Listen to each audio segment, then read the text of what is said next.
True humility is not thinking less of yourself. It's thinking of yourself less. That's a quote of C.S. Lewis. So what is humility? Why does it matter?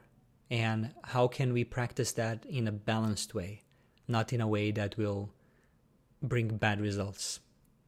That's what we're going to talk about today. Hi there, meditator. Welcome to episode 75 of Master Your Mind Daily, your daily source of inspiration for all things meditation, anxiety, and personal growth. My name is Giovanni Dienstmann.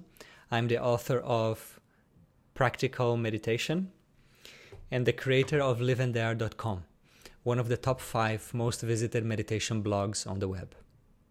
And today we're talking about humility. Starting with a question, how would you rate yourself in humility? Please type a number from 1 to 10 in the comments. Humility is, in a way, letting go. Letting go of the desire to feel superior to others because of wealth, fame, status, beauty, intelligence, possessions, influence, title, purity, whatever it is. Humility is letting go of the desire to feel superior to others. And as with all things that we let go, there's a sense of release after that, despite being a strong habit for some of us. Humility is also letting go of comparing yourself with others. When we don't compare ourselves with others, then we have no problem of humility and conceit. Comparing yourself with others is usually a trap. It's better to compare ourselves with who we were yesterday, or compare ourselves with the ideal version of ourselves, who we want to be tomorrow. Because in this first case, there is learning, and there is gratitude, and there is confidence. And comparing with a future version of ourselves, there is motivation, there is vision that comes from that. But comparing ourselves with other people who have perhaps different goals, they started off life they were dealt a different hand of cards, and they are on different journeys, that's not fair.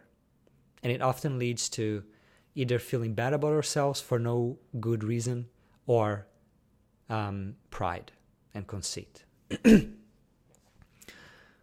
So humility it's known as the virtue of the sages, the virtue of the wise. It is living from a place that is deeper than the ego. Because the opposite of humility, conceit, arrogance, the wrong type of pride, that is when we are attached to our self-image and we are living very small. We are living in the world of ego. And humility is a virtue, and humility is advisable because when we let go of that, a much deeper life, a much wider life is available for us. And there is joy and peace inherent in this state of being beyond ego. That doesn't mean that you can't set boundaries in relationships. That doesn't mean that you don't have your own desires and goals. But it means that at the same time, you know a place that is beyond ego. And part of your attention, part of your awareness is always there. And so humility is freedom. Not freedom from others, freedom from yourself. And conceit is a form of prison. Being attached to your self-image is a form of prison. Because then you will always be trying to protect it. And you will be disturbed, offended whenever it's shaken by others. And that identity, that self-made image, will be the lenses through which you see reality, and it will have a lot of bias in it. So, in other words, there is no real peace of mind when you're addicted to self-image. You are living small. It's fragile. So humility is the antidote for that. Now, humility, as I said in the opening quote, is not thinking less of yourself. It's thinking of yourself less. So if you think that you are worthless and I am not good enough, I can't do anything by myself, I always fail in these things, that's not humility. That's self-loathing. That's self-criticism.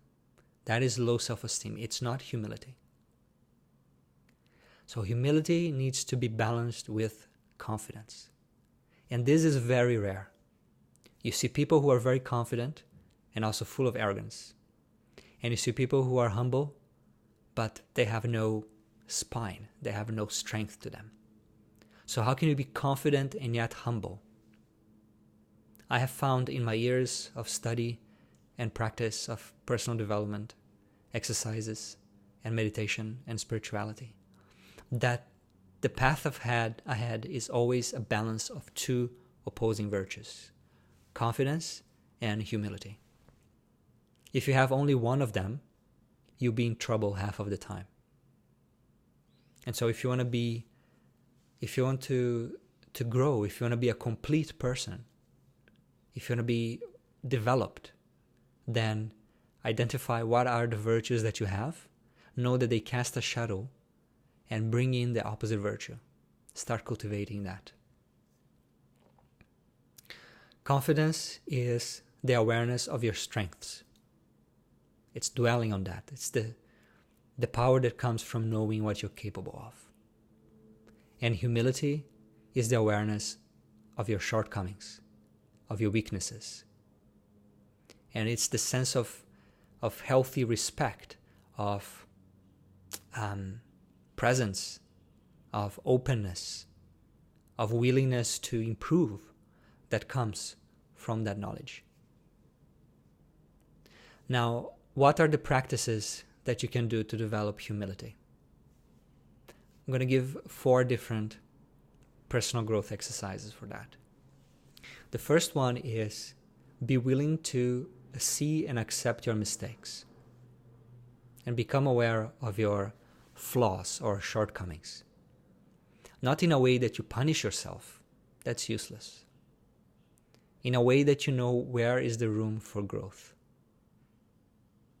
And certain things are not really flaws. They may play as flaws in certain relationships, in certain aspects of your life, but they're just your nature. If you're an introvert by nature, that's not necessarily a flaw. That's who you are.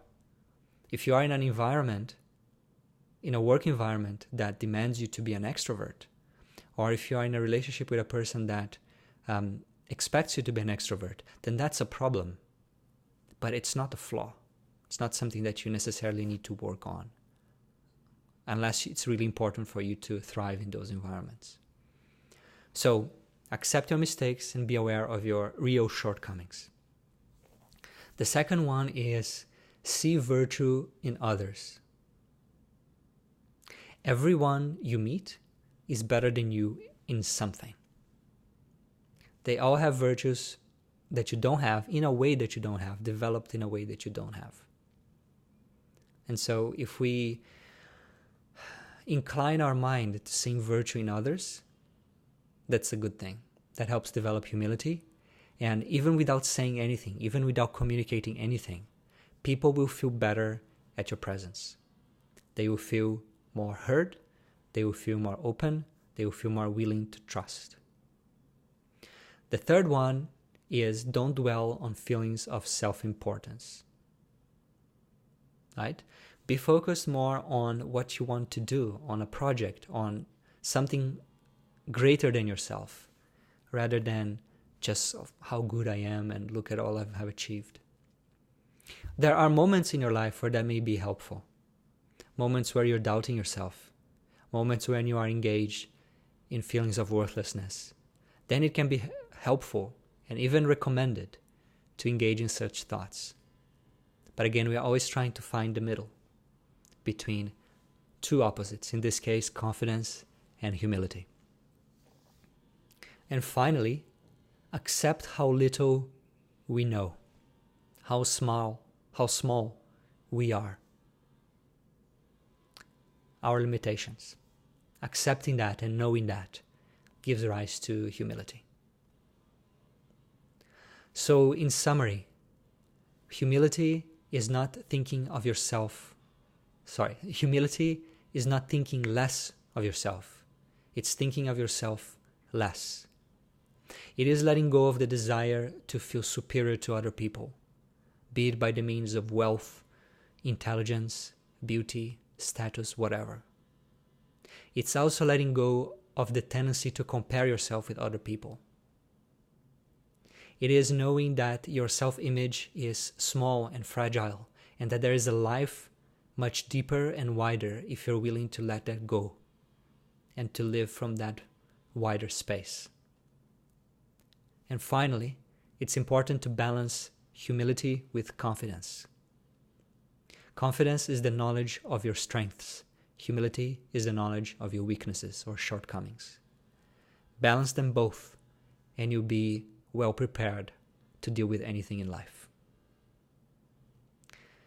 If you have found this helpful, consider sharing this with your friends or family, or someone you know who might need to develop this balance between confidence and humility. And one of my interests, both in my work and in my own personal journey, is developing virtues or qualities. That's something that I have thought of since my teenage time, and I was influenced by several books. So in one of my meditation courses, the Mastery Mind Intermediate, every one of the 10 modules, there are exercises, specific exercises, to develop one of these virtues in your life. And a way to think of them is that they are like superpowers. They are psychological assets that you can have. The more you have them, the easier your life is, the easier it is for you to achieve certain goals and to live well.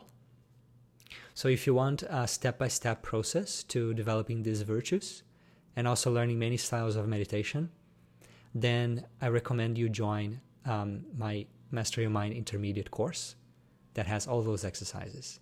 Or you can also join the Limitless Life program, which includes this course and 8 other meditation courses I've created. I hope you have found this inspiring and that you find a way to apply these teachings in your daily life. Happy growing.